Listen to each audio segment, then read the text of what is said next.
Bonjour, j'ai une question pour vous. Quelle est la première mention du pardon dans la Bible? Et donc, ça se trouve, pour le mot pardon, il y a les images du pardon avant, mais la première mention du mot pardon se trouve à la fin de Genèse. Et c'est dans l'histoire de Joseph et sa réconciliation avec ses frères. Et ça se trouve en Genèse 50.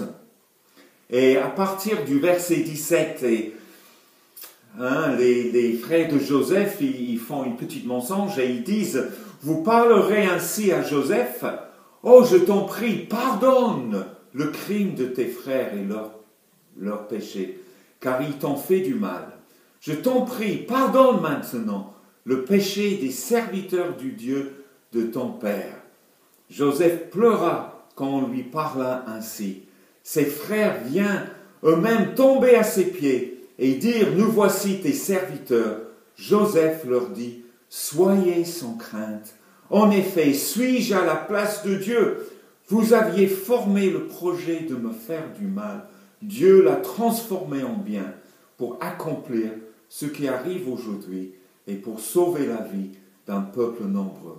Maintenant, soyez sans crainte, je vais pourvoir à tous vos besoins et à ceux de vos enfants.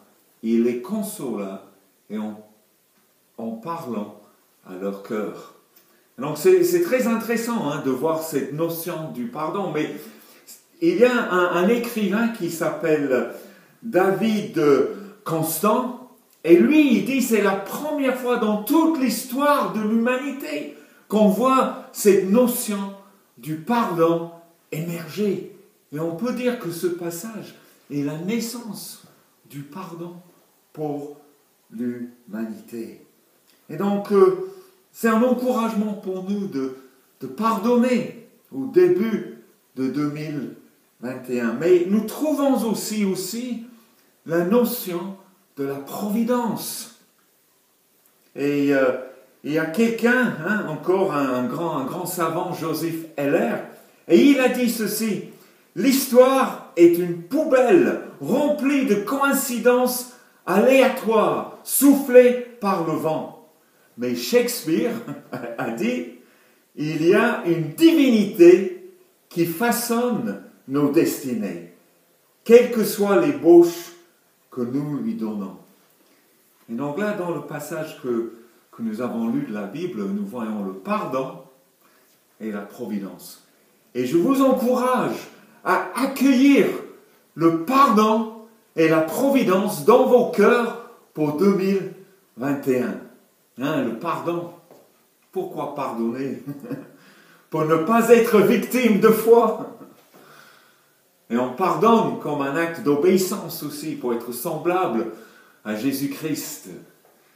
Et bien sûr, pardonner, ça ne veut pas dire être réconcilié, parce qu'il faut que l'autre reconnaisse aussi ses fautes, qu'il y ait une confession, qu'il y ait une restitution.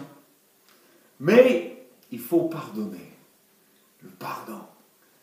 Et Jésus nous donne l'exemple en Luc, quand il crie sur la croix, « Père, pardonne-leur, car ils ne savent pas ce qu'ils font. » Et la providence, Dieu l'a transformé en bien. Le rêve de Joseph a passé par le confinement. Beaucoup de nos rêves ont passé par le confinement en 2020 et en 2021. Il y a un verset en Romains 8, qui parle de la destinée. Et j'aimerais laisser ce verset avec vous. L'apôtre Paul, inspiré, il dit ceci: « Nous savons du reste que toute chose coopère au bien de ceux qui aiment Dieu, de ceux qui sont appelés selon son dessein, car ceux qu'il a connus d'avance, il les a aussi prédestinés à être semblables à l'image de son Fils. » Et donc le pardon et la providence pour 2021. Et je vous laisse avec une bonne résolution. Pourquoi pardonner? Pourquoi avoir la foi en la providence de Dieu? C'est pour être semblable à son Fils Jésus. Que nous soyons semblables à Jésus en 2021.